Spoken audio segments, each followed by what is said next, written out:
यहाँ पे टॉपिक जो है दैट इज दिस प्रोटीन्स। ठीक है, डिटेल से मत डरिए, डिटेल आपके लिए बेहतर है। ठीक है, प्रोटीन्स जो होते हैं बेसिकली आप बचपन से सुनते आए हैं, हाँ ये बच्चा है इसको अंडे खिलाओ, इसको कंप्लेन पिलाओ, इसको हॉर्लिक्स पिलाओ। क्यों? अरे इसमें प्रोटीन है, ये बड़ा हो जाएगा, इससे जल्दी ये ग्रो करेगा, इसकी बॉडी बनेगी और इसमें ज़बरदस्त ग्रोथ आएगी। तो आप समझ सकते हैं कि प्रोटीन कितना ज़रूरी है। हम बचपन से ही प्रोटीन के पीछे पड़े हैं, पता भी नहीं होता है माँ को प्रोटीन क्या होता है, लेकिन बोलते हैं प्रोटीन इसमें है, मैंने सुना है प्रोटीन है। तो वो प्रोटीन जो है ये किस काम के लिए है? This is very much important for our growth and maintenance. और हमारी बॉडी का की जो बनावट होती है दैट इज़ बेसिकली प्रोटीन का बना होता है। हमारी बॉडी में जो मेजर पोर्शन जो हमारी बॉडी का होता है that is protein. So body, it is also called a body building nutrient. ठीक है, और बॉडी बिल्डर्स तो आपको पता ही है, वे प्रोटीन तो चलता रहता है हमेशा है ना, उस पाउडर वे प्रोटीन पाउडर्स। अच्छा, इसी तरह से रिपेयरिंग फूड भी है ये। इंजरी होगी किसी को, अगर आपको पता होना चाहिए जब किसी को अल्लाह ताला रहम करे, कोई सर्जरी होती है कोई या एक्सीडेंट होता है, फिर उसको डॉक्टर क्या करता है, उसको बोलता है इसके डाइट में प्रोटीन के कंसंट्रेशन को बढ़ा दीजिए। उसका जो डाइटिशियन होता है वो उसमें प्रोटीन बढ़ा देता है उसके डाइट में। तो क्यों? Why? He needs the repairing of the injured tissue. Okay, so ये रिपेयरिंग न्यूट्रिएंट भी है या रिपेयरिंग फूड भी है। अच्छा, इसी तरह से आपको पता है कि ये हमारी बॉडी में जितनी भी सेल्स हैं उनमें एक अहम कंपोनेंट है। So it is the chief substance of the different cells of our body. Okay, हमारी बॉडी में ये कहीं कहीं पे in the form of structural protein है। क्या है स्ट्रक्चरल प्रोटीन? मतलब कि जो हमारी बॉडी में डिफरेंट स्ट्रक्चर्स हैं उनकी बनावट इससे होती है। ठीक है, बनावट। जैसे आप फॉर एग्जांपल आप फर्ज कीजिए आपका हेयर लेते हैं, बाल आपके, ठीक है, हेयर है, आपके जो नेल्स हैं, आपको पता है ये किस प्रोटीन के बने हैं? काफी सारे आप में जानते होंगे, आप याद भी रखिएगा, कभी पूछते हैं एग्जाम में। This is made up of A structural protein that is called keratin. ये एक हार्ड प्रोटीन होता है, केराटिन प्रोटीन से बने होते हैं। ठीक है, और इसी तरह से अगर आपसे कोई पूछता है हमारी बॉडी में जो सबसे ज्यादा, एनिमल्स की बॉडी में जो सबसे ज्यादा अबंडेंट प्रोटीन होता है, जो कि उनके डिफरेंट स्ट्रक्चर्स को बनाने में एक अहम रोल अदा करता है, डिफरेंट स्ट्रक्चर्स का मेजर कंपोनेंट होता है। जैसे हमारी बॉडी में फॉर एग्जांपल आपकी कार्टिलेज है, ठीक है, कार्टिलेज है, आपकी बोन है, आपका स्किन है, इसमें बनाने के लिए बहुत ही अहम है, इसका एक मेजर कंपोनेंट है। और ये एनिमल्स में सबसे ज्यादा अबंडेंट प्रोटीन है, याद रखिएगा, उस प्रोटीन को कहते हैं that is called collagen, that is called collagen, remember this. अगर आपसे ये क्वेश्चन पूछेंगे आप हमें बताइए दुनिया में सबसे ज्यादा अबंडेंट प्रोटीन कौन है? ये तो एनिमल्स का दुनिया में क्या यही सबसे ज्यादा अबंडेंट? नहीं नहीं, इससे भी ज्यादा अबंडेंट प्रोटीन एक है जो कि प्लांट्स में होता है, दुनिया में वही सबसे ज्यादा अबंडेंट प्रोटीन है। उस प्रोटीन का नाम है रुबिस्को, ये उसकी शॉर्ट फॉर्म है, रिबोलोज बिसफॉस्फेट। क्या है इन याद नहीं रखना आपको, ठीक है।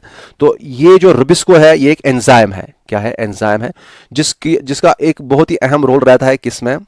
जिसका एक बहुत ही अहम रोल रहता है फोटोसिंथेसिस में। किस में रहता है? फोटोसिंथेसिस में। तो ये आप समझेंगे ये सबसे ज्यादा अबंडेंट प्रोटीन है। ये पॉइंट समझ आ गया? ठीक है। और आपको ये भी याद रखना कि हमने कुछ टीचर्स तो हायर किए हैं ना आपके लिए, अगर आप उनसे भी फ़ायदा उठाइएगा, वो अगर कुछ शॉर्ट में बताते हैं तो वो भी आप देखिएगा अच्छे से। और वो स्टूडेंट्स जो कि जल्दी करना चाहते हैं वो वही देखिए, उनका सबसे पहले फिनिश होगा। आई थिंक कि जो हमें अच्छे टीचर्स लगे उनको लिया हमने, वो सबसे पहले फिनिश करेंगे। ठीक है, हम अभी पढ़ाते होंगे वो फिनिश करेंगे। फ़र्क यही है कि यहाँ पे डिटेल्स में होंगे, वहाँ पे हो सकता है कि थोड़ा सा कम पढ़ाएंगे, लेकिन आप वो भी देख लीजिएगा। ठीक है, उससे भी फ़ायदा उठाइए। अब देखिए हो गया ये है मोस्ट अबंडेंट प्रोटीन। अच्छा, इसी तरह से कोई और स्ट्रक्चरल प्रोटीन है क्या हमें? हमारे मसल जो होते हैं, मसल में जो स्ट्रक्चरल प्रोटीन होता है वो क्या है? Remember that is actin and myosin protein. इसमें है काफ़ी सारे प्रोटीन, लेकिन जो सबसे ज़्यादा इसमें प्रेजेंट होता है that is actin and myosin. ये किस में है? हमारे मसल में। और यही वो प्रोटीन्स हैं जो कि मूवमेंट करने के लिए अहम है। अगर ये मसल में नहीं होते, मसल प्रोटीन में, तो आप समझ सकते थे कि मसल का हम मूवमेंट नहीं कर सकते थे, इंसान चल नहीं सकता था या एनिमल चल नहीं पाता, मूवमेंट नहीं कर पाता। ठीक है, ये समझेंगे आप। और याद रखिएगा कि हमारी बॉडी में या डिफरेंट लिविंग ऑर्गेनिज्म्स जो भी एंजाइम्स प्रोड्यूस करते हैं वो प्रोटीन्स ही होते हैं। सारे एंजाइम्स प्रोटीन के बने होते हैं एक्सेप्ट वन एंजाइम्स जो प्रोटीन के नहीं बने होते हैं।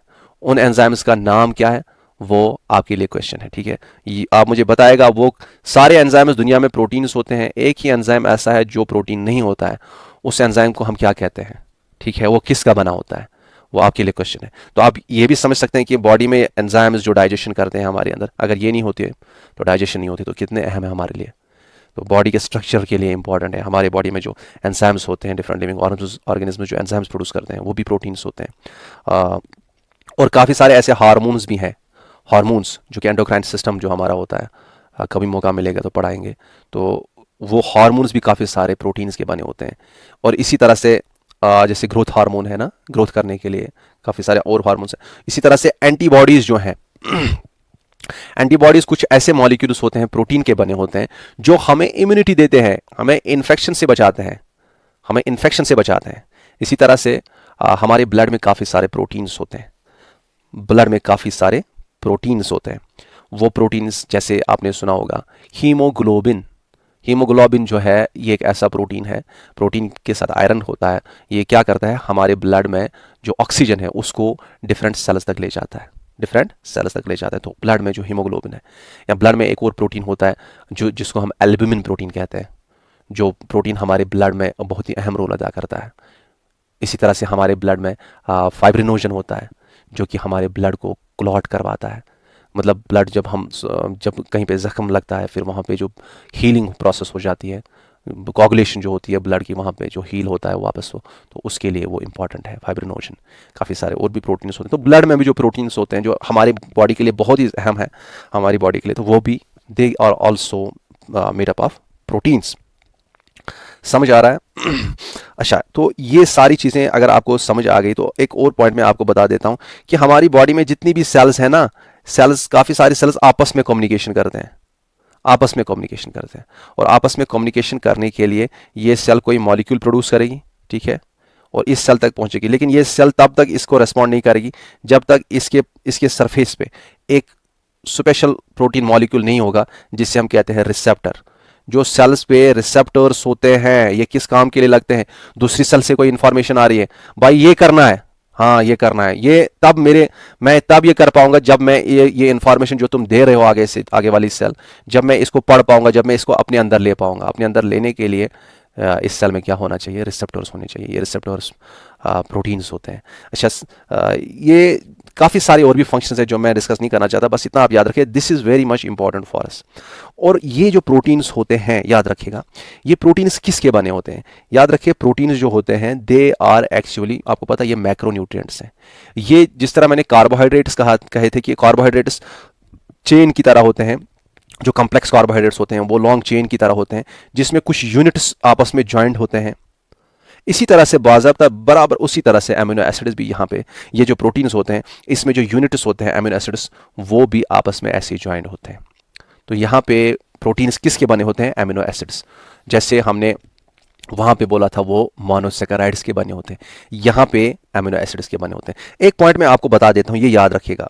आपके वहाँ अगर क्वेश्चन पूछते हैं जो विच of the following is not a polymer, not a polymer, may be, बताइए इनमें कौन पॉलीमर नहीं है? वहाँ पे दिया होगा कार्बोहाइड्रेट, या वहाँ पे स्टार्च देंगे, या वहाँ पे पॉलीसेकेराइड देंगे। एक मिनट, वहाँ पे आपको which of is not a polymer, okay, polymer, वहाँ पे एक ऑप्शन होगी स्टार्च, या वहाँ पे चलो स्टार्च होगी, या वहाँ पे पॉलीसेकेराइड दे सकते हैं, सेल्यूलोज दे सकते हैं, या कुछ भी दे सकते हैं। चलो वहाँ पे पॉलीसेकेराइड लिखा है, पॉलीसेकेराइड, या कार्बोहाइड्रेट लिख सकते हैं, जो मैंने पढ़ा है आपको, है ना। और दूसरा ऑप्शन वहाँ पे देंगे प्रोटीन, तीसरा ऑप्शन देंगे आपको वहाँ पे फैट या लिपिड, वहाँ लिख सकते हैं। उस वक्त आप कौन सा, किसको टिक मारेंगे? उस वक्त आप फैट या लिपिड को टिक मारिएगा। देखिए क्यों, ये देखिए, एक पॉलीमर क्या होता है? ये एक ऐसा कॉम्प्लेक्स लार्ज मॉलिक्यूल होता है जिसमें कुछ यूनिट्स, छोटे छोटे यूनिट्स आपस में ज्वाइन होते हैं बनाने के लिए। तो जब मैंने आपको कार्बोहाइड्रेट पढ़ाया था, वहां पे मैंने आपको बताया था कि कुछ यूनिट्स जो कॉम्प्लेक्स कार्बोहाइड्रेट्स होते हैं उसमें कुछ यूनिट्स आपस में ज्वाइन होते हैं to form that complex carbohydrate. जिन यूनिट्स को मैंने कहा था दोज आर व्हाट? मोनोसेकेराइड्स। तो वहां पे वो जो स्ट्रक्चर है कॉम्प्लेक्स कार्बोहाइड्रेट जो होता है, that is a polymer. Carbohydrate क्या है? पॉलीमर, पॉलीमर, समझिएगा बात। और इसी तरह से पॉलीमर, इसी तरह से जो यहाँ पे ये प्रोटीन्स होते हैं जो हम अभी पढ़ रहे हैं, इसमें भी खास उसी तरह से कुछ यूनिट्स आपस में ज्वाइन होंगे बाय सम बॉन्ड, ठीक है ना, इनके दरमियान कोई बॉन्ड होगा जिसको मैं अभी नाम बताऊंगा। तो यहाँ पे भी एक ऐसा ही स्ट्रक्चर बनता है जिसमें काफी सारे यूनिट्स आपस में ज्वाइंट है, तो यहाँ पे भी आप कहेंगे ये क्या है, this is also a polymer. समझ रहे हैं? लेकिन जब आप फैट की बात करते हैं, फैट की जब आप बात करेंगे, फैट में ऐसा किस्सा नहीं होता है, फैट में कुछ अलग ही किस्सा होता है। अगर मैं यहाँ पे एक फैट बनाऊं जो हमारे स्किन के अंदर होता है, आपसे क्वेश्चन पूछ सकते हैं, which of the following fats in which form the fat is present in below our skin, is stored in below our skin, that is in the form of triglycerides. किस फॉर्म है? ट्राइग्लाइसराइड्स। हमारे skin के अंदर जो fat होता है उनको वो किस फॉर्म में होता है? ट्राइग्लाइसराइड्स। ये ट्राइग्लाइसराइड्स क्या होते हैं? ये देखिए यहाँ पे, इनमें क्या होता है, इनमें एक अल्कोहल होता है। क्या होता है? एक अल्कोहल होता है, ग्लाइसरॉल होता है बेसिकली। ये अच्छा 3 कार्बन वाला कोई मॉलिक्यूल होता है, ठीक है। फिर इनके साथ फैटी एसिड्स ज्वाइंट होती हैं, एक फैटी एसिड, दूसरा फैटी एसिड जिनके बारे में मैंने बताया था फैट के बारे में, है ना, तीसरा फैटी एसिड। और यहां पे आप समझ सकते हैं अगर ऐसा स्ट्रक्चर है तो यहां पे ये चीज नहीं बन रहा है कि काफी सारे यूनिट्स आपस में ज्वाइंट है फिर बना है कोई स्ट्रक्चर, नहीं, ऐसा किस्सा यहां पे नहीं है। तो it is not a polymer, ये एक पॉलीमर नहीं, इसमें यूनिट्स आपस में ज्वाइंट नहीं है, जिनको हम मोनोमर्स कहते हैं। वो रखेंगे याद, ना रखेंगे कोई टेंशन नहीं, बस इतना याद रखेंगे कि इसमें कुछ यूनिट्स आपस में ज्वाइंट नहीं है to form the long chain, so these are not polymers. तो कौन नहीं है पॉलीमर्स इसमें? Fats are not polymers. Polysaccharides और प्रोटीन्स, यहां हम कह सकते हैं कार्बोहाइड्रेट्स और प्रोटीन्स जो होते हैं ये दोनों ही क्या है? पॉलीमर्स हैं। लेकिन हमारे जो यहाँ पे फैट्स होते हैं, फैट्स पॉलीमर्स नहीं होते हैं, ठीक है। अब यही चीज जो मैंने यहां पे बताए कि प्रोटीन जो है ये एक पॉलीमर है। क्या है? ये एक पॉलीमर है जिसमें जो यूनिट्स होते हैं, आप मुझे बताइए कौन से यूनिट्स हैं इसमें? Made up of units, those are called amino acids. और एमिनो एसिड्स जो होते हैं, ये एक एमिनो एसिड और दूसरे एमिनो एसिड के दरमियान जो बॉन्ड होता है, यहाँ पे कार्बोहाइड्रेट में एक मोनोसेकेराइड और दूसरे मोनोसेकेराइड के दरमियान कौन सा बॉन्ड था? कौन सा बॉन्ड था? Glycosidic bond. लेकिन यहां पे होता है पेप्टाइड बॉन्ड। कौन सा बॉन्ड होता है? पेप्टाइड बॉन्ड, याद रखिएगा, ये पेप्टाइड बॉन्ड है। अच्छा, इतना अगर आपको क्लियर हो गया, अब देखिए ये जो ये एमिनो एसिड्स होते हैं, आपको समझ आना चाहिए कि जितने भी एमिनो एसिड हमारे पास हैं, अबाउट 20 एमिनो एसिड्स जो होते हैं, प्रोटीन एमिनो एसिड्स, काफ़ी सारे, बहुत सारे एमिनो एसिड्स हैं, लेकिन 20 ऐसे एमिनो एसिड्स हैं, इसमें भी कुछ ऐड हुए हैं, 22 हैं अब। तो ये जो मेनली आपकी बुक्स में 20 लिखे होते हैं, जो 20 एमिनो एसिड्स जो है, ये एमिनो एसिड्स प्रोटीन बनाने के लिए लगते हैं। तो कितने प्रोटीन बनाने के लिए कितने एमिनो एसिड लगते हैं? 20। सो 20 एमिनो एसिड्स क्या हैं? 20 प्रोटीन एमिनो एसिड्स हैं, प्रोटीन एमिनो एसिड्स हैं। उसमें बेसिकली कुछ एमिनो एसिड्स ऐसे हैं जो हम खुद से नहीं बना सकते हैं, जो हमारे लिए डाइट में लेना एसेंशियल है, जो हम खुद से नहीं बना सकते हैं, जो हमें डाइट से लेना जरूरी पड़ता है। उन एमिनो एसिड्स को हम क्या कहते हैं? Those are called essential amino acids. समझ आ रहा है? या इनको हम और एक नाम भी देते हैं एसेंशियल एमिनो एसिड्स को, डरना नहीं, इनडिस्पेंसेबल एमिनो एसिड्स। ये वो एमिनो एसिड्स हैं जो हम खुद से नहीं बना सकते। मैंने आपको जब फोटोसिंथेसिस पढ़ाया, मैंने उसमें बताया कार्बोहाइड्रेट जो है ये एक बार बन गया, इससे फिर हम क्या बनाते हैं? प्रोटीन भी बना सकते हैं और फैट भी बना सकते हैं। तो अगर कार्बोहाइड्रेट से हम वो एमिनो एसिड्स जो एमिनो एसिड हम बना पाएंगे, वो एमिनो एसिड इसमें नहीं आएंगे। इसमें वो आते हैं जो हम बिल्कुल नहीं बना पाते हैं, जिसको बनाने की ताकत हमें नहीं है, जिसको बनाने की प्रोसेस हमें नहीं होती है। तो these are called essential amino acids, क्योंकि ये हमें डाइट में एसेंशियली लेने हैं। दूसरे किस्म के एमिनो एसिड्स क्या है? ये वो एमिनो एसिड्स हैं जो हम अपनी बॉडी में डिफरेंट मॉलिक्यूल से बना सकते हैं, स्पेशली कार्बोहाइड्रेट से बना सकते हैं। तो उनको वो हमें डाइट में लेना जरूरी नहीं है, इसलिए उनको क्या कहेंगे? Non essential amino acids. ये समझेंगे, ये डाइट में आपको चाहिए नहीं, ये बना सकते हो। आपके एग्जाम में हो सकता है may be they can ask you which of the following is essential amino acid. वो नॉन एसेंशियल नहीं पूछेंगे आपको, कौन सा एमिनो एसिड पूछेंगे? आप पूछेंगे आप हमें बताइए एसेंशियल एमिनो एसिड कौन है जो आपको डाइट में लेने ही लेने हैं, जो आपकी बॉडी नहीं बना सकती है। ये एक कॉमन इसके लिए एक ये जो है एक तरीका है याद करने का। ये maybe some of you might be knowing, लेकिन मैं बता देता हूँ यहाँ पे। तो ये एमिनो एसिड्स हैं जो कि 3 हो गए, 6, 7, 8, 9, 10 एमिनो एसिड्स जो कि एसेंशियल एमिनो एसिड्स हैं, इनको याद करने के लिए लगते हैं। ये आप ऐसे याद रखेंगे। Private, PVT means private, TIM means team, private team, hall means HLL hall, private team hall, बस ये ऐसे याद रखें, प्राइवेट टीम हॉल, ठीक है। जो नॉन एसेंशियल है उनके लिए भी मेरे पास एक फार्मूला है, वो मतलब अपनी से डिवाइस की है, लेकिन वो आपको याद नहीं रखने, आपको इसमें से पूछ सकते हो। May be they can ask which of the following is essential amino acid, essential amino acid पूछेंगे। नॉन, ये अगर आपको याद है, इसके बगैर अगर कोई अमीनो एसिड डालते हैं तो वो आप समझ सकते हैं वो नॉन एसेंशियल है। ठीक है, अब देखिए यहाँ पे PVT, P से आता है फिनाइल एलेनिन, V से आता है वैलिन, T से आता है ट्रिप्टोफान, ठीक है, T से आता है थ्रियोनाइन, I से आता है आइसोलिसिन, M से आता है मिथ्योनाइन, H से आता है हिस्टिडीन, A से आता है अर्जिनिन, L से आता है ल्यूसीन, L से आता है लाइसिन। ठीक है, ये आप याद रखेंगे। और आपको मैं एक बात बताऊं, इसमें जो ये हिस्टिडीन एंड अर्जिनिन है, हिस्टिडीन एंड अर्जिनिन जो है, इनको हम कहते हैं सेमी एसेंशियल। क्या कहते हैं? सेमी एसेंशियल, या इनको आप कह सकते हो सेमी इंडिस्पेंसेबल। सेमी इंडिस्पेंसेबल, जो मैंने यहां पे स्पेलिंग लिखी है, सेमी इंडिस्पेंसेबल एमिनो एसिड्स, क्योंकि ये हमारी बॉडी में बनते हैं लेकिन उस रेट से नहीं बनते हैं जिस रेट से हमें चाहिए।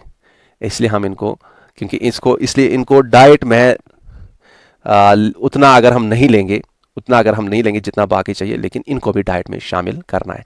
बनते तो हैं हम ये बनते हैं, लेकिन उस रेट से नहीं बनते हैं जिस रेट से बनने चाहिए। इसलिए डाइट में लेना इनको भी ज़रूरी है। क्योंकि थोड़ा सा ये बनते हैं, इसलिए हम क्या कहते हैं, it is a semi essential और सेमी इंडिस्पेंसेबल अमीनो एसिड्स। ये याद रखेंगे। अब यहाँ पे सवाल यह है कि what are the first and second class proteins, ये आपसे पूछ सकते हैं। देखिए, आप याद रखिए, कंसेप्ट जहन में रखिए, ये आपके सेहत के लिए बहुत अहम है। सेहत के लिए जब हम प्रोटीन कंज्यूम करते हैं ना, प्रोटीन, जब हमने कुछ ऐसा खाया, चलो हमने चावल खाया, चावल में हमें प्रोटीन बनाना है, उसमें हमें फॉर एग्जांपल उसमें एक कोई प्रोटीन बनाना है हमारी बॉडी में, उसमें फॉर एग्जांपल ये 6 अमीनो एसिड चाहिए, ये 6 अमीनो एसिड चाहिए।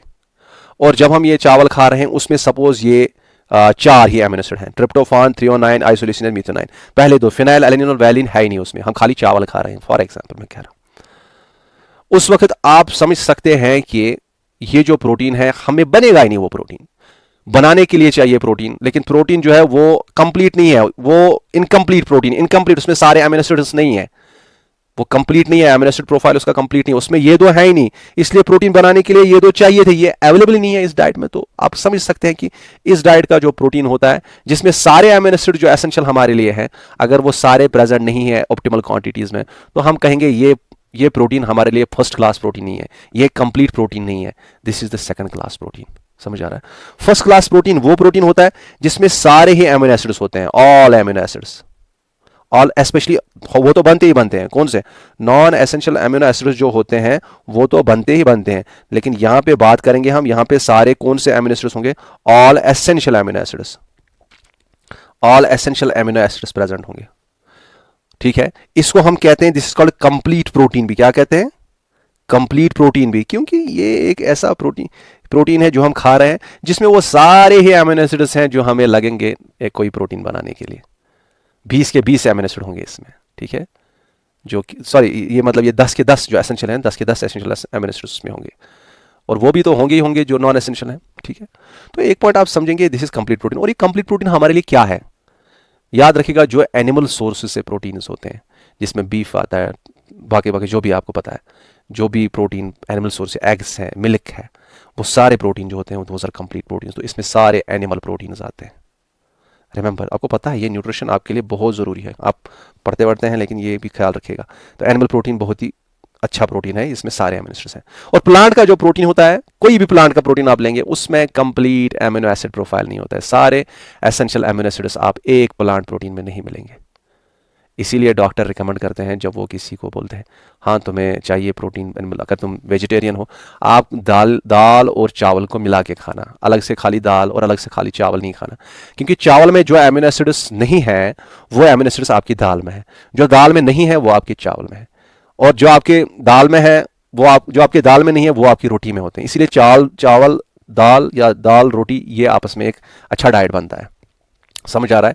तो जो हमारे नॉन वेजिटेरियन फ्रेंड्स हैं वो टेंशन ना लें, आप मिक्स करके खा सकते हैं, आप दालें 2-3 मिक्स कर सकते हैं, उसमें भी आपका सारे न्यूट्रिएंट्स, सारे अमीनो एसिड्स आते हैं, that becomes a good protein. But plant protein जो होता है वो आप समझेंगे, प्लांट प्रोटीन जो होता है वो सेकंड क्लास प्रोटीन होता है, ये एक इनकम्प्लीट प्रोटीन है।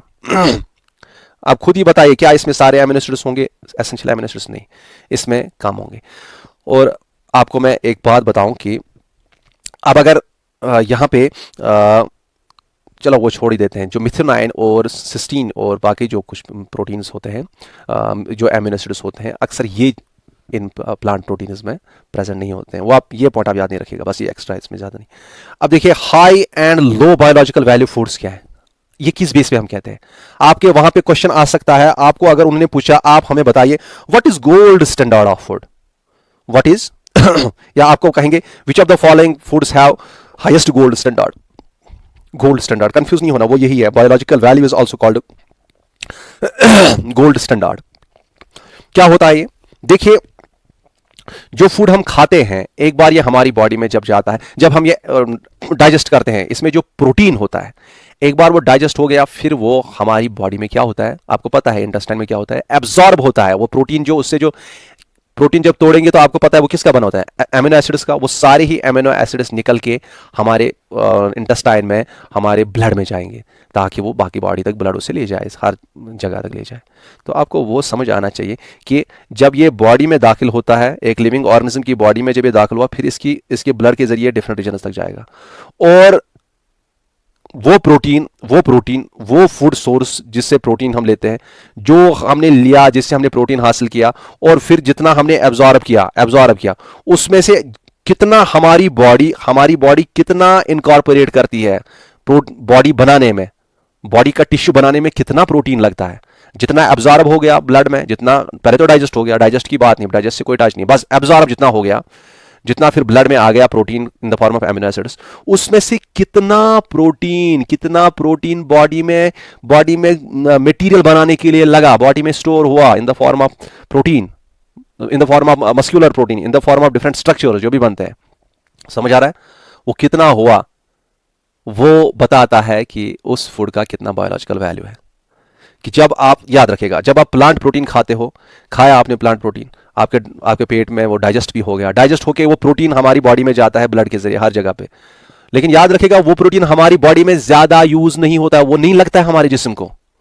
एनिमल बना है, एनिमल का प्रोटीन ही लगता है, ये समझेंगे आप बात। वो हमारे जिस्म उसमें से काफी सारा प्रोटीन जाया करती है, फिर किडनी के जरिए उसको एक्सक्रीट करती है, समझ आ रहा है। इसलिए कहते हैं कि प्लांट प्रोटीन जो होते हैं उनका क्या लो बायोलॉजिकल वैल्यू होता है। ये प्लांट प्रोटीन जो होते हैं, अब चलो हमने एक ट्रिक की थी जो मैंने अभी आपको बताया था कि आप डिफरेंट प्लांट प्रोटीन को कंज्यूम कीजिए, ये प्रोटीन डिफरेंट प्लांट प्रोटीन को कंज्यूम कीजिए और बॉडी में ले लीजिए, चलो ठीक है ले लिया, अब एब्जॉर्ब भी हो गया, लेकिन एब्जॉर्ब होने के बाद, ब्लड में पहुंचने के बाद वो लगता ही नहीं जिस्म को अच्छे से। इसीलिए जो मतलब एनिमल प्रोटीन खाते हैं, एग्स खाते हैं, मीट या वो जो मिल्क पीते हैं, वो ज़्यादा हेल्दी बन जाते हैं। वो जो डिफरेंट मिक्स दाल भी खाएंगे, बाकी चीज़ें भी खाएंगे, उनकी उतनी नहीं होती है, उनका इनकॉर्पोरेशन उसका नहीं होता है उस प्रोटीन का हमारी बॉडी में। फिश खाना, जैसे फिश जो होता है, फिश ये याद रखिएगा, ह्यूमन बींग्स में जो एमिनो एसिड जो प्रोफाइल मैच करता है ना सबसे ज़्यादा हमारा, वो करता है फिश से। फिश का प्रोटीन हमें ज़्यादा बेहतर लगता है, सबसे ज़्यादा। समझ आया कि हमारी बॉडी को क्या सूट करता है, एब्जॉर्ब होने के बाद क्या सूट करता है, क्या रहेगा हमारी बॉडी बनाने में लगेगा। तो प्लांट प्रोटीन बहुत सारा इसमें एक्सक्रीट भी होता है, इसके जरिए, किडनी के जरिए, मतलब उसमें नाइट्रोजन एक्सक्रीट होता है, आप समझो प्रोटीन ही एक्सक्रीट होता है, ठीक है, आप यही याद रखो। अब देखिए हाँ, अब हाई वाला कौन सा है, हाई बायोलॉजिकल वैल्यू, यहाँ हाई गोल्ड स्टैंडर्ड किसका है, हाई गोल्ड स्टैंडर्ड, यहाँ पे लिखता हूँ, गोल्ड स्टैंडर्ड और बायोलॉजिकल वैल्यू सेम, किसका है आप मुझे बताइए। This is of animal protein, ये साइंस कहता है, ठीक है, एनिमल प्रोटीन। हम भी रिसर्च पेपर से पढ़े हैं, ये काफ़ी सारी रिसर्च होती हैं, फिर यहाँ पे हम आपकी बुक्स पे होते हैं। जो फैक्ट्स आप पढ़ते हैं ना, ये एक्चुअली काफ़ी सारी रिसर्च हुई होती है इन सब चीज़ों पे, ठीक है, फिर ही ये बुक्स में छपते हैं। अच्छा, अब देखिए, ये तो आपको समझ आ गया कि बायोलॉजिकल वैल्यू किस फूड का है। अब एक मज़े की बात ये बता देता हूँ कि हाँ, पहले मैं ये तो बता दूं कि हमें कितना रिक्वायर्ड है, प्रोटीन कितना चाहिए किसको, ये डिपेंड करता है। ये नहीं कि मुझे चाहिए प्रोटीन बहुत सारा। देखिए, एक्स्ट्रा प्रोटीन जो है हमें याद रखेगा स्टोर नहीं होता है, हम प्रोटीन को स्टोर नहीं कर सकते, हम इसको यूटिलाइज कर सकते हैं, या तो यूटिलाइज करेंगे या जितना यूटिलाइज नहीं होता है उसको एक्सक्रीट करना पड़ता है, किडनी पे लोड पड़ता है एक्सक्रीशन का, इसलिए ज्यादा प्रोटीन कंज्यूम करना ठीक नहीं है। जिसको किडनी की प्रॉब्लम होती है, फिर बोलते हैं, उसको बोलते हैं आप वो गर्म चीजें मत खाओ, वो मत खाओ, ये मत खाओ, क्यों? क्योंकि उसको वो गर्म जितना इनकॉर्पोरेट प्रोटीन नहीं होगा बॉडी में, उसको एक्सक्रीट करना पड़ेगा किडनी के जरिए, समझ आ रहा है। तो इसलिए उनको इजाज़त नहीं देते हैं कि आप मीट खाओ, आप वो खाओ। आप अगर नॉर्मल रहना चाहते हो तो आप ऐसा करो, ठीक है। तो समझेंगे बात आपकी, प्रोटीन रिक्वायरमेंट जो हमारी है ये वैरी होती है। जैसे हम नॉर्मल एडल्ट्स हैं, ऐसा कहते हैं कि 0.8 ग्राम अगर आप पर केजी बॉडी वेट लेंगे, ये एक आइडियल प्रोटीन कंटेंट चाहिए, ये आइडियल रिक्वायरमेंट है एक एडल्ट की। लेकिन जो बॉडी बिल्डिंग करते हैं उनके लिए ये बहुत कम है। उनके लिए 1 से लेके 2 ग्राम पर केजी तक लेना पड़ेगा अगर उनको ग्रो करना है, जितना वेट होगा बॉडी का। और प्रेग्नेंट लेडी के लिए ज़्यादा लगता है, छोटे बच्चे के लिए ज़्यादा लगता है, क्योंकि उसे ग्रो करना पड़ता है। इट डिपेंड्स अपॉन कि आपके रिक्वायरमेंट्स क्या है, आपका गोल क्या रहता है। There are many body builders who take it to 3 grams 4 grams per KG. 300 gram, अगर 100 केजी का वेट है, 300 ग्राम वो प्रोटीन लेता है। लेकिन आप ये समझेंगे हमारे आसपास जितने भी फूड्स हैं ना, जिसमें ज़्यादा कीमत होती है ना, वो प्रोटीन वाला फूड होता है, प्रोटीन की कीमत होती है। समझ आ रहा है? और जो हमारे आसपास नेचुरल फूड्स होते हैं, इनमें 1 रुपये में 1 ग्राम प्रोटीन आता है। आप चेक कीजिएगा आराम से, आपको समझ आएगा, बिकॉज ये पता होना चाहिए आपको। तो ये याद रखेंगे, प्रोटीन जो है, प्रोटीन महंगा होता है, प्रोटीन महंगा होता है। तो आप ये नॉर्मली क्या 0.8 ग्राम तक आप ले सकते हो पर KG body weight. Oh my God, time समझ आ रहा है? नेक्स्ट पॉइंट जो आपको पता होना चाहिए कि अब अगर पता है हमें कि प्रोटीन महंगा है और ये चाहिए भी हमें, हमारे आसपास जो फूड्स हैं उसमें ये देखना हमें कैसे मिलेगा फिर, है ना, क्या हमारे साथ सामने सोर्स है। देखिए, आपके जो एनिमल सोर्सेज हैं, चाहे कोई भी है, मिल्क है, मीट है, एग्स हैं, पोल्ट्री है, आपका ये है, फिश हैं, जो भी हैं, आप वो कंज्यूम कर सकते हैं। अगर आप नॉन वेज हैं तो आपके प्रोटीन रिक्वायरमेंट्स अच्छे से क्लियर हो जाते हैं, उसमें टेंशन नहीं है। अब ठहरे हमारे वो दोस्त, वो होते हैं जो कि नॉन वेजिटेरियंस होते हैं, उनके लिए क्या करेंगे वो बेचारे, मतलब उनको क्या खाना पड़ेगा, है ना। देखिए, याद रखिएगा, ये एक इत्तेफाक की बात है, अगरचे एनिमल प्रोटीन बेस्ट है, लेकिन सबसे richest source of protein plant का ही एक प्रोटीन है, जिसमें अबाउट 40% तक, 40% आउट ऑफ 100 ग्राम 40 ग्राम उसमें प्रोटीन ही होता है। और इसे हम कहते हैं पुअर मैन्स मीट भी, पुअर मैन्स मीट, क्योंकि वो महंगा नहीं होता, बहुत सस्ता होता है। इसके खाने के नुकसान भी हैं, लेकिन आप अभी ये समझेंगे पुअर मैन्स मीट। और आपको पता होना चाहिए what is that, that is soybean, that is soybean. जो आप वो चाहे वो आप सोयाबीन की दाल खाइए, या आप सोयाबीन के जो न्यूट्रीज होते हैं वो खाइए, ठीक है। इसमें मज़ा नहीं होता है, बस यही टेंशन है। तो सोयाबीन आप कंज्यूम कर सकते हैं। इसी तरह से चिकपी होता है, जो राजमा आपकी होती है, ये भी न्यूट्रिशियस, इसमें भी प्रोटीन बहुत ज़्यादा है। इसी तरह से आपके जो चने होते हैं उसमें भी प्रोटीन होता है। बॉडी बिल्डिंग में अक्सर कहते हैं कि चने खाओ, है ना। तो ये प्लांट प्रोटीन में भी हमें मिल सकता है। इतना क्लियर है? अच्छा, ये तो आपको समझ आ गया कि क्या। अब मैं आपसे आपकी हेल्थ के लिए एक पॉइंट और बताऊंगा प्रोटीन के बारे में, 46। देखिए क्या है, वो ये है कि आप सारे बड़े अच्छे से मेहनत करते हैं। आई एडवाइस यू कि जब आप मॉर्निंग में हो ना, मॉर्निंग में अगर आप मॉर्निंग में, देखिए मॉर्निंग में इंसान सोया होता है, तो उठते ही उसे क्या करना चाहिए, उसको अच्छा प्रोटीन मिलना चाहिए जो कि जल्दी डाइजेस्ट हो। रिमेंबर, सबसे फास्ट डाइजेस्टिंग प्रोटीन जो है, जो कि बॉडी बिल्डिंग में यूज होता है, आप नहीं कर सकते हैं, जिसे हम कहते हैं वेह प्रोटीन। क्या कहते हैं? ये बहुत जल्दी डाइजेस्ट होता है, ये मिल्क में होता है। किस में होता है? मिल्क में होता है। इसके बाद जो फास्ट डाइजेस्टिंग है दैट इज एग्स, इसके बाद। और सबसे स्लो जो डाइजेस्ट होता है वो होता है केसीन प्रोटीन। ये कुछ प्रोटीन्स होते हैं जो कि यूज़ किए जाते हैं अक्सर। अब देखिए, मॉर्निंग में जब आप देखेंगे, मॉर्निंग में अक्सर ये वे यूज़ करते हैं, लेकिन आप क्या कर सकते हो, आप अगर एग्स लेते हो तो मॉर्निंग में आप एग्स ले सकते हो। और एक आदत आप मेहरबानी करके ये लगा दीजिए कि आप हमेशा हर किसी मील के साथ कुछ प्रोटीन ज़रूर लिया कीजिएगा। प्रोटीन अगर आप मील के साथ नहीं लेते तो आपकी जो फिजिकल डेवलपमेंट है, मेंटल डेवलपमेंट है, इमोशनल डेवलपमेंट है, ये सारी ही थोड़ी सप्रेस हो जाती है। समझ आ रहा है? इसलिए प्रोटीन को ज़रूर अपने डाइट में रखिए और अच्छे रखें। अगर ज़्यादा भी नहीं ले सकते, एटलीस्ट आप ले लीजिए। अब यहाँ पे मॉर्निंग में एग्स लेना इसलिए बेहतर होता है कि याद रखिए, बॉडी बिल्डिंग में जो सबसे ज़्यादा प्रेफर्ड फूड है ना, फूड आइटम है, दैट इज एग्स। क्योंकि एग्स जल्दी डाइजेस्ट होते हैं और ये कंप्लीट प्रोटीन है, इसमें कोई अमीनो एसिड कम नहीं है। और इसमें जो कार्बोहाइड्रेट है वो बहुत कम होता है। इसमें जो फैट होता है वो भी अच्छा वाला फैट होता है। वो ज़्यादा फैट जो इसकी जो अंदर वाली येलो फेंकते हैं कुछ लोग, वो अच्छा नहीं है, वो भी खा सकते हैं। वो फैट भी अच्छा रहता है सेहत के लिए। और इसमें एक खास चीज़ एग्स में ये भी है कि इसमें जो जर्दी होती है उसमें बहुत सारे वाइटामिन मिनरल्स कंसनट्रेटेड होते हैं, वो बहुत ज़्यादा न्यूट्रिटिव होता है। तो एग्स आप ले सकते हो मॉर्निंग में, ठीक है, मॉर्निंग में। और सोते टाइम मिल्क आप कंज्यूम कीजिएगा, ठीक है। सोते टाइम, क्योंकि मिल्क में जो केसिन प्रोटीन होता है मैक्सिमम, ये बहुत स्लो डाइजेस्ट होता है, ये सुबह तक अमीनो एसिड आहिस्ता आहिस्ता देता है।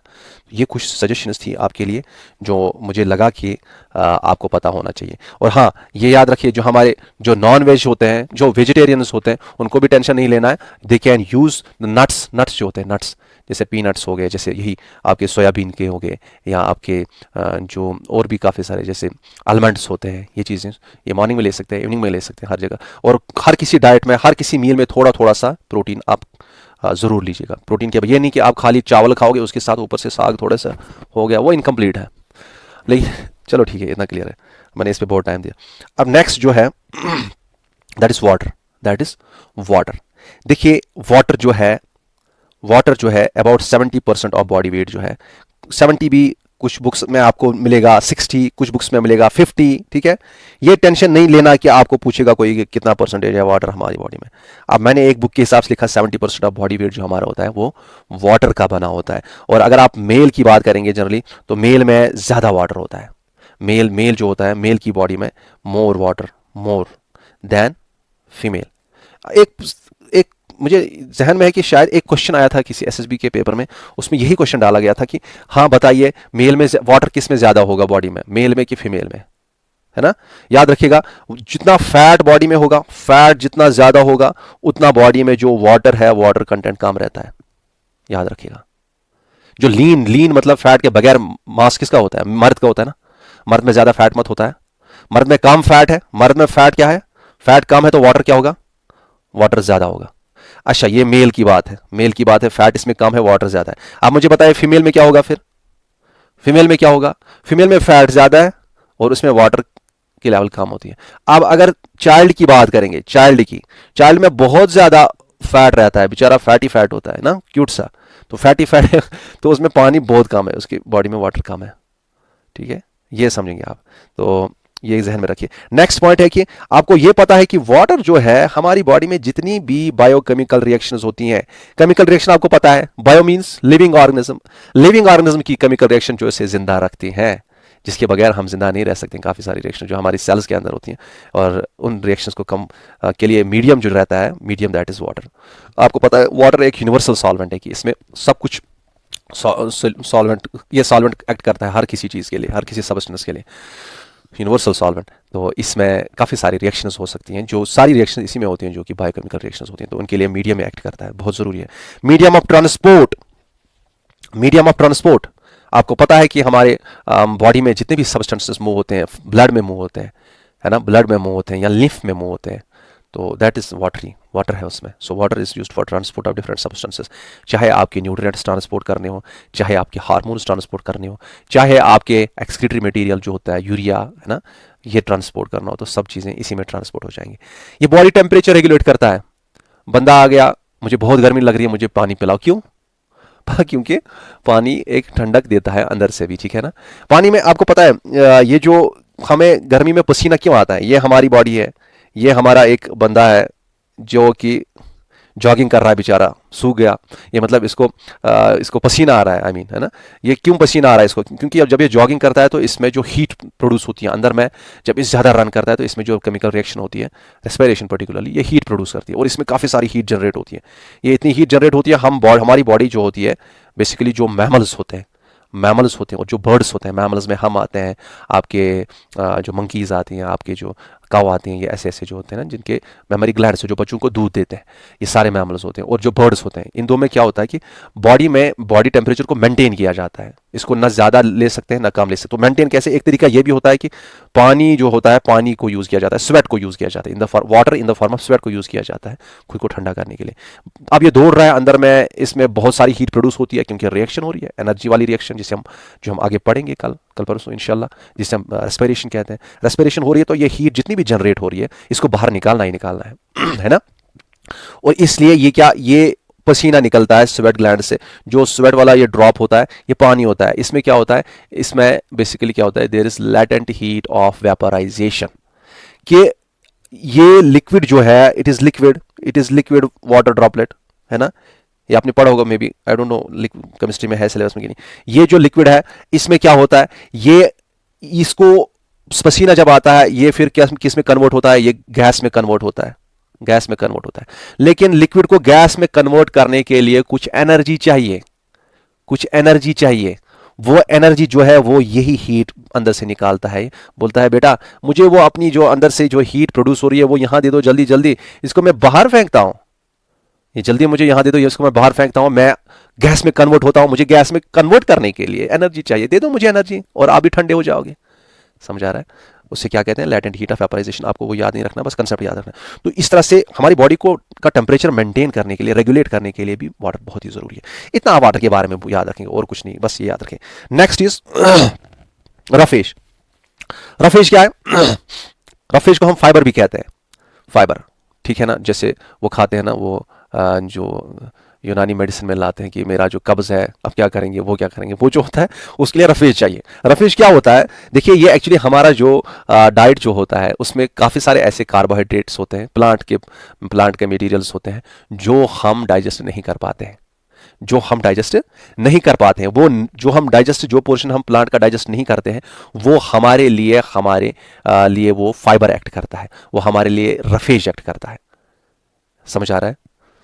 ये क्या है, याद रखेंगे, ये नॉन डाइजेस्टेबल पोर्शन है, नॉन डाइजेस्टेबल प्लांट मटेरियल है, नॉन डाइजेस्टेबल प्लांट मटेरियल। और क्या क्या आता है इसमें, आपको पता होना चाहिए। आपने सुना होगा सेल्यूलोज। सेल्यूलोज को डाइजेस्ट करने के लिए हमारे अंदर एंजाइम्स नहीं है, हम ये पोर्शन डाइजेस्ट नहीं कर सकते। जो हमारी ये हर्बीवोरस हैं, जैसे काव, गाय हमारी है या हिरन है, जो भी है, तो उनमें उनका डाइजेस्टिव सिस्टम जो होता है, उसमें जो लार्ज इंटेस्टाइन होते हैं, उसमें कुछ सेल्यूलोज तोड़ने के लिए कुछ बैक्टीरिया क्या करते हैं, सेक्रेट करते हैं एंजाइम्स सेल्यूलोज तोड़ने के लिए। हमें वो चीज़ नहीं है, तो हम ये नहीं कर पाते हैं। तो एक सेल्यूलोज रहता है इसमें। इसी तरह से आपका, मे भी आपने सुना होगा हेमीसेल्यूलोज। हेमीसेल्यूलोज ये फाइबर इसका भी बना होता है, इसमें फाइबर में ये भी होता है ना, ये भी प्लांट मटेरियल है। इसी तरह से लिग्निन आपने सुना होगा, आपने पैक्टिन सुना होगा, नहीं सुना है तो बस एक एक याद रखिए, एक मतलब एक धुंधली धुंधली इमेज रखिए इस ये वाली जहन में। कभी पूछेंगे तो आप लिखेंगे, हो सकता है पूछ भी सकते हैं। तो ये पैक्टिन है, ये चीज़ें जो हैं। यहाँ आपने ये सुना होगा may be resistant starches, resistant starch, resistant starch. जैसे कुछ सीड्स होते हैं, उनके अंदर मटेरियल है, स्टार्च है। अब ये बाहर वाला जो कोट है ये काफ़ी रेजिस्टेंट है, ये अंदर वाली स्टार्च मटेरियल बाहर हम डाइजेस्ट नहीं कर सकते, क्योंकि बाहर पे सीड हमने ऐसे खाया तो सीड अगर ब्रोक नहीं हुआ माउथ में तो ये आगे भी ब्रोक नहीं हो जाएगा, क्योंकि ये बाहर वाला मटेरियल रेजिस्टेंट है। इसमें यही मटेरियल्स हैं, ये सेलुलोज वगैरह है। समझ आ रहा है? तो हम अंदर वाली स्टार्च पे नहीं पहुंच सकते हैं। तो ये चीज़ें जो है, these are not used for energy. हम इससे कैलोरीज नहीं निकाल पाते हैं। Calories means energy. और अगर इसमें no calories, no calorie carbohydrate हम कह सकते हैं, no calorie, CALORY, calorie, carbs, carbs short में हम कार्बोहाइड्रेट्स को कहते हैं। नो कैलोरी कार्बोहाइड्रेट्स जो होते हैं, हमें जो कैलोरीज नहीं दे पाते हैं, जो हम डाइजेस्ट नहीं कर सकते, उनको हम कहते हैं रफेज। रफेज आप सलाद, हमारी सलाद कहते हैं ना, डॉक्टर कहता है सलाद खा लो, ये सेहत के लिए बहुत अच्छी, वही रफेज है। सलाद है आपके, आपके गाजर हैं, आपके मूली है, आपके मतलब उसमें कुछ पोर्शन तो हम यूज़ करते हैं, लेकिन जो पोर्शन यूज़ नहीं करते हमारी बॉडी एनर्जी के लिए, वही हमारा फाइबर बनता है। वैसे तो जो मैंने परसों बताया था आपको, जो मैंने आपको होल ब्रेड के बारे में, वो ब्राउन ब्रेड और वो वाइट ब्रेड के बारे में बताया था, वहाँ पे भी मैंने आपको बताया था कि वो फाइबर उसी में होता है। वो फाइबर वो अहम रोल अदा करता है हमें, है ना, वो फाइबर की बात। तो फाइबर जो है, हाँ ये देखिए, ये अगर हमें एनर्जी प्रोवाइड नहीं करता तो ज़रूरत किस लिए है, क्योंकि ये हमारे जो डाइजेस्टिव ट्रैक्ट है, इसमें ये healthy and functional alimentary canal के लिए ज़रूरी है। उसमें हेल्दी और फंक्शनल जो डाइजेस्टिव ट्रैक्ट, इसको रखने के लिए एलिमेंट्री कैनाल हो गया हमारा डाइजेस्टिव सिस्टम का ट्रैक्ट, जो उसमें वो पाइप लगी है, मुंह से लेके यहाँ से गर्दन से, यहाँ से इंटेस्टाइन, स्टमक, ये सारा जो है ना, जहाँ जहाँ से खुराक गुजरता है, वही हो गया हमारा एलिमेंट्री कैनाल, जिसको हम गट भी कहते हैं और जिसको हम डाइजेस्टिव ट्रैक्ट भी कहते हैं। Isn't it? समझ आ रहा है? अच्छा, तो इसी में इसकी जो हेल्थ होती है और इसकी जो नॉर्मल फंक्शनिंग होती है, इसके लिए बहुत ज़रूरी है। अब देखिए करता क्या है यहाँ पे, ये क्या क्या करता है, याद रखिए। सबसे पहला आपको पता होना चाहिए कि इसमें प्रॉपर डाइजेशन के लिए बहुत ज़रूरी है। ये जो हमें स्टूल प्रोडक्शन है ना, स्टूल जो बनता है ना, जो बल्क, इसके कहते हैं बल्किंग, जो मटेरियल बनता है, जिससे अगर वो बनेगा नहीं तो हमें बाहर अनडाइजेस्टेड वेस्ट कैसे निकलेगा। तो वो मटेरियल बनने के लिए क्या होता है कि इसमें बल्किंग होती है। ये जो फाइबर होता है, याद रखिएगा, फाइबर जो है ना, फाइबर की एक खासियत होती है, ये वाटर को एब्जॉर्ब करता है। क्या करता है? वाटर को एब्जॉर्ब करता है और फिर ये फूल जाता है, फिर ये ऐसे फूल जाता है और यही बल्क हमारा स्टूल बनाता है। और यही अगर किसी को डाइजेशन की प्रॉब्लम है, या हम किसी को कंस्टिपेशन है, बराबर बाउल्स नहीं मूव हो रहे हैं, बाउल्स मीन्स यही स्टूल, तो उसको ये फाइबर लेना चाहिए। गुड अबाउट 12 ग्राम्स तक हम ले सकते हैं दिन में। इसमें कुछ बोलते हैं बहुत ज़्यादा भी, कुछ बोलते हैं कम भी, लेकिन 12 से 30 तक कुछ बोलते हैं कि रह सकता है, डिपेंडिंग अपॉन कि इसके गोल्स क्या मैं बताऊंगा आगे। तो यहाँ पे ये जो फाइबर है, याद रखिएगा, ये इस स्टूल को बनाने में मदद करेगा, ठीक है। और स्टूल जब तक नहीं बनेगा तब तक हमारा अनडाइजेस्ट वेस्ट बाहर नहीं फेंक सकते। उसी पे हमारे इंटेस्टाइन के मसल्स और एब्डोमेन के मसल्स एक्ट करते हैं to remove the undigested waste during egestion, ठीक है। जो अच्छा, इतना क्लियर है। तो ये स्टूल प्रोडक्शन के लिए बहुत बहुत ज़रूरी है। नेक्स्ट इज़ कि ये बहुत इंपॉर्टेंट पॉइंट है। आज मैं आपसे एक राज की बात करने जा रहा हूँ जो कि रिसेंटली हमने देखा है। ये पुरानी रिसर्च नहीं है, 2020 के आसपास, मतलब हाँ इसी के आसपास है। काफ़ी सारे बोलते हैं कि मेंटेनेंस ऑफ यूजफुल बैक्टीरिया। इसमें कुछ पॉइंट्स बताऊंगा कि काफ़ी सारे बैक्टीरिया ऐसे हैं हमारे डाइजेस्टिव ट्रैक्ट में जो कि हमारे लिए बेनिफिशियल हैं। आपने ई कोलाई के बारे में सुना होगा कि काफ़ी सारे विटामिन बनाता है, विटामिन के बनाता है, कुछ विटामिन बीज भी बनाते हैं, तो हमारे लिए वहाँ पे। और कुछ बैक्टीरिया हमारे वहाँ पे ऐसे हैं जो हमारे लिए शॉर्ट चेन फैटी एसिड्स बनाते हैं, जो फैटी एसिड्स लास्ट क्लास में हम बात कर रहे थे, कुछ किस्म के फैटी एसिड्स, ठीक है, ब्यूटारिक एसिड वगैरह। तो मतलब कि हमारे गट में, हमारे लार्ज इंटेस्टाइन में कुछ बैक्टीरिया हैं जो कि हमारे लिए बेनिफिशियल हैं, और उनको उनकी हेल्थ के लिए ये बहुत ज़रूरी है, ये जो हम फाइबर खा रहे हैं, क्योंकि वो इस फाइबर को कंज्यूम करते हैं, उनको इस फाइबर से एनर्जी मिलती है, तो वो इस फाइबर पे डिपेंडेंट है। और याद रखिएगा, ये जो यूजफुल बैक्टीरिया है, चलो ये इसमें एक पॉइंट मैं आपको आज बता देता हूँ। आपने ये सुना होगा कि ये काफ़ी सारे विटामिन भी प्रोड्यूस करते हैं या बाकी भी, लेकिन याद रखिएगा ये कुछ और है। हमारा जो गट है ना, गट मीन्स हमारा जो एलिमेंट्री कैनाल है और हमारा दिमाग जो है, इसका एक कनेक्शन है आपस में, इनके दरमियान कनेक्शन है, पेट और दिमाग के दरमियान कनेक्शन है। वो कनेक्शन क्या है? आपने अक्सर देखा होगा जब हम कुछ खाते हैं, इजंट इट, जब हम कुछ खाते हैं तो अचानक ही क्या होता है, with in a few seconds हम में क्या एक अच्छी फीलिंग आती है, एक मूड फ्रेश हो जाता है कुछ खा के। ये देखा गया है कि कनेक्शन है बाज़ाब्ता। जो यहाँ पे काफ़ी सारे ये बैक्टीरिया होते हैं, ये हमें मूड एनहांसिंग केमिकल्स जो है वो सेक्रेट करते हैं। 90% जो हमारी बॉडी का सेरोटोनिन होता है, सेरोटोनिन जो 90% हमारी बॉडी का होता है, ये प्रोड्यूस करते हैं ये गट बैक्टीरिया, सेरोटोनिन। और इसी तरह से गामा एमाइनो ब्यूटारिक एसिड, ये भी ये बैक्टीरिया प्रोड्यूस करते हैं। ये क्या है आपको इतना समझेंगे, ये कुछ केमिकल्स हैं, न्यूरोट्रांसमीटर्स हैं, नहीं समझना बस इतना, कुछ केमिकल्स हैं ये, जो केमिकल्स क्या करते हैं, ये हमारी बॉडी में एक रिलैक्सिंग इफेक्ट लाते हैं। क्या लाते हैं? रिलैक्स करते हैं, रिलैक्स कराते हैं हमारी बॉडी को। ये पेन को रिड्यूस करते हैं, पेन रिडक्शन, समझ आ रहा है? अच्छा, ये स्लीप के लिए बहुत बहुत जरूरी है। और ऑल टुगेदर हम कहते हैं ये एक पॉजिटिव मूड लाते हैं, पॉजिटिव मूड के लिए बहुत बहुत जरूरी है। ये हमें बाज़ाब्ता एक पॉजिटिव मूड वहीं पे लाते हैं। आपने अक्सर देखा होगा कि जब हम शाम को वो खाते हैं, चावल खाते हैं, हम कहते हैं कि राइस खाते ही हमें नींद आती है ना? कुछ कहते हैं कि हाँ, इससे जो नॉर्मल एक्सप्लेनेशन सारे देते हैं, वो बोलते हैं हाँ हमने खाना खाया तो हमारा जो ब्लड है वो सारा रश करता है इंटेस्टाइन की तरफ, दिमाग की तरफ ब्लड नहीं रहा, इसलिए नींद आती है। वो भी है, लेकिन इसका मेन रीज़न जो है ना, हमारा जो चावल होता है ना, उसमें सेरोटोनिन होता है। हमारे चावल में सेरोटोनिन होता है। शाम को मुझे जब नींद नहीं आती तो चावल खा लो पेट भर के, अच्छी नींद आएगी। तो सेरोटोनिन उसमें होता है। सो दिस सेरोटोनिन, गाबा, ये जो चीजें हैं, मैं एक लेक्चर में आपसे इंशाल्लाह देखो डिस्कस करूंगा, how can we be happy, happiness कैसे होती है, उसके लिए क्या रीजन है, बायोलॉजिकल रीजन क्या है, और हम किस तरह से किसी भी चीज की आदत डाल सकते हैं अपनी लाइफ में, कुछ भी कर सकते हैं। आप कोई भी ऐसी आदत जो आप अपने में डालना चाहते हैं और आप नहीं डाल पा रहे हैं, मैं वो आपको एक ट्रिक दे दूंगा, उससे आप वो डाल सकते हैं। एक लेक्चर में वो डिस्कस करूंगा, आज वो नहीं है। तो ये हो गया आपके यूजफुल बैक्टीरिया जो है वहाँ पे, ये इनके लिए बहुत बहुत ज़रूरी है, ठीक है। ये रिलैक्सिंग इफेक्ट, इनको कहते हैं माइक्रोफ्लोरा भी, लेकिन आपको वो याद नहीं, गट बैक्टीरिया, यूजफुल बैक्टीरिया जो भी है। तीसरा है कि ये वेट रिडक्शन और कोलेस्ट्रॉल कंट्रोल के लिए भी बहुत ही ज़रूरी है। आप देखिए वेट रिडक्शन ये कैसे कर सकता है। पहला तो सबसे पहला पॉइंट आपको पता होना चाहिए कि जब फाइबरस फूड हम खाते हैं, अक्सर जब वेट लॉस करना होता है तो डॉक्टर के पास जाएंगे, जो कि अच्छा जिसको पता होगी इस चीज़ का, न्यूट्रिशन का, वो बोलेगा आप एक काम करो, खाने में आप बहुत सारी सलाद ले लो। सलाद इसलिए ले लो क्योंकि सलाद जो है ये अपनी सैटिस्फैक्शन जो है ना, ये हमारी जो भूख मिटा देता है, इन द सेंस ये पेट में रहता है, ये पेट में रहता है। और ये भी इंपॉर्टेंट पॉइंट याद रखिए कि जितना हम सलाद साथ में लेंगे, जितना फाइबर साथ में होगा, उतना ये जो हमारा खुराक है ये रुक रुक के हमारे इंटेस्टाइन में या हमारे डाइजेस्टिव ट्रैक्ट में चलता है, ताकि इसकी ज़्यादा अच्छे से डाइजेशन हो जाए, ठीक है ना। और जितना ये रुकेगा वहां पे उतना हम फील करेंगे नहीं हमारे पेट में है कुछ, हमें खाने की ज़रूरत नहीं है। तो ये समझेंगे कि जो ये फाइबर है, फाइबर हमारे अंदर जो गट होता है उसमें क्या करता है, उसमें फीलिंग ये लाता है कि हाँ हमने कुछ खाया है। तो ये हमें फुलनेस इन स्टोमक, इस तरह से। दूसरा यह है कि फाइबर में कैलोरीज कम है, फाइबर में कैलोरीज कम है कि आप खीरा खाएंगे, बहुत बड़ा खीरा खाएंगे, बहुत बड़ा खीरा खाएंगे, पेट भरेंगे आप शलगम से ना, मूली से शलगम से पेट भरेंगे, लेकिन आपके अंदर कार्बोहाइड्रेट नहीं जा रहा है, ज़्यादा एनर्जी नहीं जा रही है, आपके अंदर फाइबर जा रहा है। तो जिनमें कार्बोहाइड्रेट, तो आपको पता है अगर एक्सेस कार्बोहाइड्रेट होगा वो बॉडी में स्टोर होगा फिर फैट के जरिए, लेकिन जब हम कार्बोहाइड्रेट कम खाएंगे, हम फाइबर ज़्यादा लेंगे तो वो स्टोर नहीं होगा या फैट भी उसमें नहीं होगा फिर। तो इसी तरह से फुलनेस एंड लेस कैलोरीज,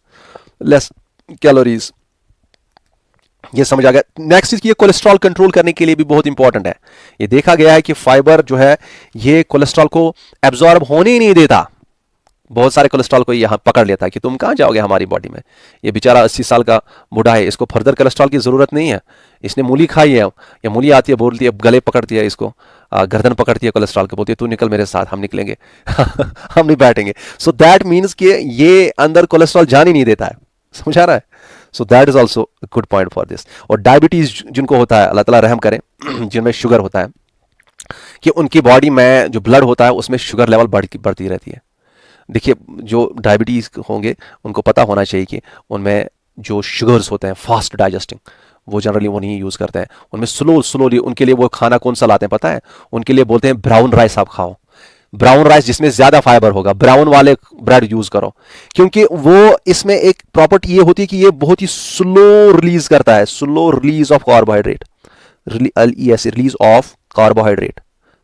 जो कार्बोहाइड्रेट है वो बहुत ही स्लोली रिलीज होगा। स्लोली रिलीज होने का ये फायदा है कि ब्लड में एकदम से शुगर राइज नहीं होता है, बहुत स्लोली ब्लड में, जब ये वहां पे फाइबर से जो ग्लूकोज होगा वो स्लोली रिलीज होगा ब्लड में, फटाफट वो ब्लड एब्जॉर्ब नहीं करेगा, क्योंकि इसमें जल्दी ये सारा ग्लूकोज एकदम से रिलीज नहीं होता है। जैसे आप शुगर का यहाँ से शुगर का सिरप पी लेते हैं, वहाँ से आप वहाँ से सलाद खा लेते हैं, तो सलाद आपको जो उसमें शुगर है वो बहुत ही आहिस्ता है, एक तो पहले से कम ही है, पहले तो कम ही है कैलोरी, शुगर कम ही है, दूसरा वो जितना भी उसमें है वो आहिस्ता आहिस्ता रिलीज करता है, तो उससे भी एकदम से स्पाइक नहीं होता है इंसुलिन, ठीक है। और पेट निकलना सारा इंसुलिन से है, पेट वेट निकलना जो भी है क्या होता है ना, ये सारा इंसुलिन है। कोई अपनी बॉडी को मेंटेन करना चाहता है तो प्लीज कंट्रोल योर इंसुलिन, और इंसुलिन को कंट्रोल करना बहुत ही डिफिकल्ट है, ठीक है। तो ये बात आप याद रखिए। नेक्स्ट पॉइंट जो है, ये क्या लिखा हमने, decrease risk of colon cancers. ये रिसर्च की गई है कि हाँ कोलॉन जो कैंसर्स होते हैं, कोलॉन लार्ज इंटेस्टाइन में, उसमें रिड्यूस्ड कैंसर्स होते हैं, रिडक्शन होती है उनकी चांसेस ऑफ कैंसर, अगर कोई ज़्यादा फाइबर को यूज़ करता है। लेकिन आप याद रखिएगा, ये नहीं कि आप वहाँ से फाइबर लाते हो, आप काफ़ी सारा फाइबर लेते हो, फाइबर के साथ जब भी फाइबर यूज़ करोगे, फाइबर के साथ जितना फाइबर यूज़ करना उतना अपनी बॉडी में वाटर को लेना है, क्योंकि फाइबर अगर आप वाटर के बगैर लेते हो, ये कॉन्स्टिपेशन रोकेगा नहीं, ये कॉन्स्टिपेशन बढ़ाएगा। समझ आ रहा है? So thank you so much.